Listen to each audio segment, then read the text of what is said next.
everyone, and welcome to this week's video where today I will be drawing one of the most epic scenes in the My Hero Academia anime.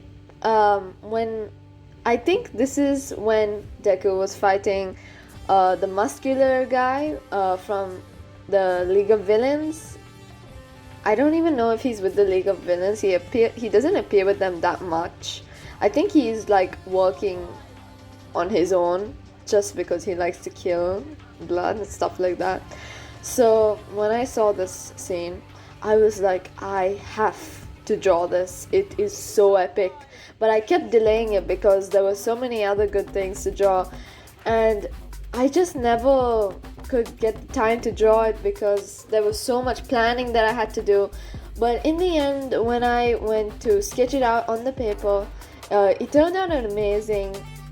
And I really loved the outcome, so I was like, okay, let's start the line art on the computer, the coloring and stuff like that. And the real problem in this piece is that I'm not quite satisfied with how the lighting was at one point, but now I'm sort of satisfied with it. It's okay now.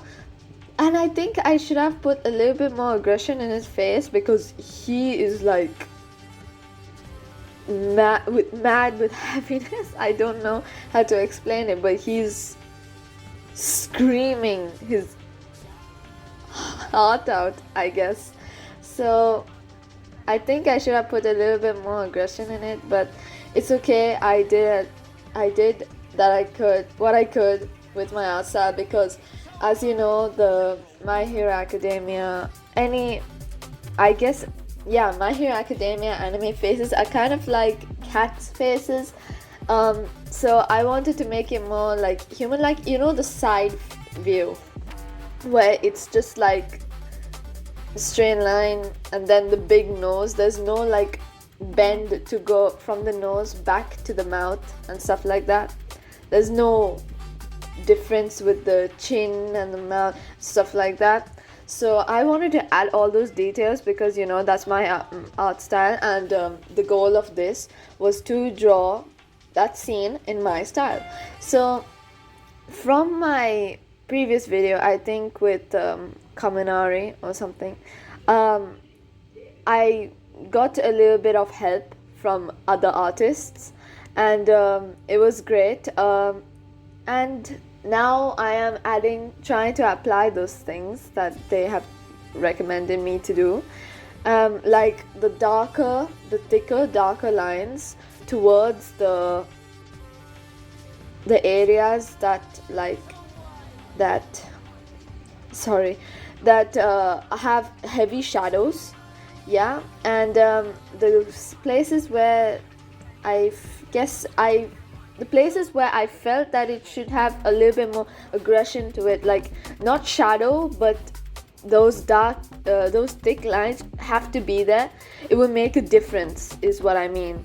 So one of the hardest things for me right now is adding the details of the lighting and rendering the skin. That's kind of hard for me right now, and I'm trying to slowly improve on it, but we'll see. Right now I'm trying to improve making my shadows look a little bit more vibrant, not in this piece specifically, but I'm talking about the pieces I've done after this, which I will be posting in the following weeks. And I've also tried to start posting more on my Instagram, my TikTok, DeviantArt, Insta threads, and I think I might start a Pinterest too, just, you know, for the fun of it.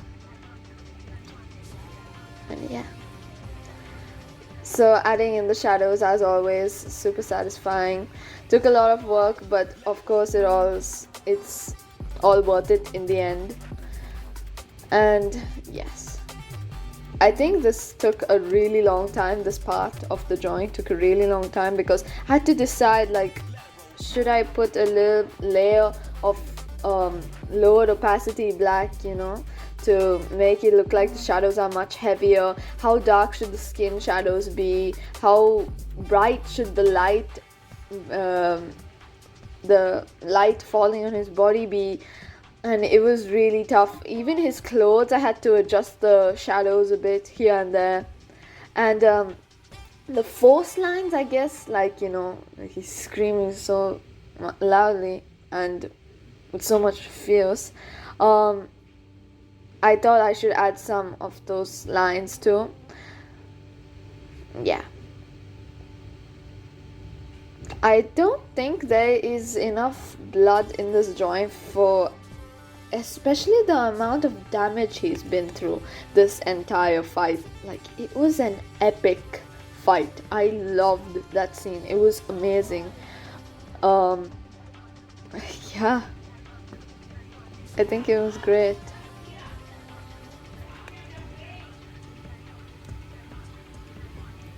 And here I'm trying to make the rendering for, not rendering, but like the shadows transition from bright light, the hard light hitting his skin, into like, you know, soft without like using the airbrush. Because usually I've learned that when you use the airbrush, it's good in some places for your art, but at sometimes it's not the best tool to use.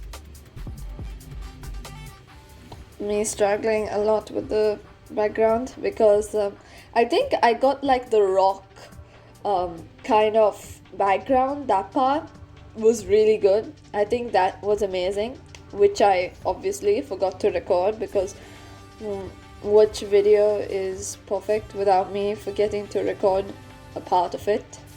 That's practically it. The lighting was really fun to work with. I had to change it a lot after I finished recording, and this is the finished piece. I hope you all like it, and I hope you all enjoyed watching this video as much as I did making it. And I'll see you all next week, and have a great week. Bye!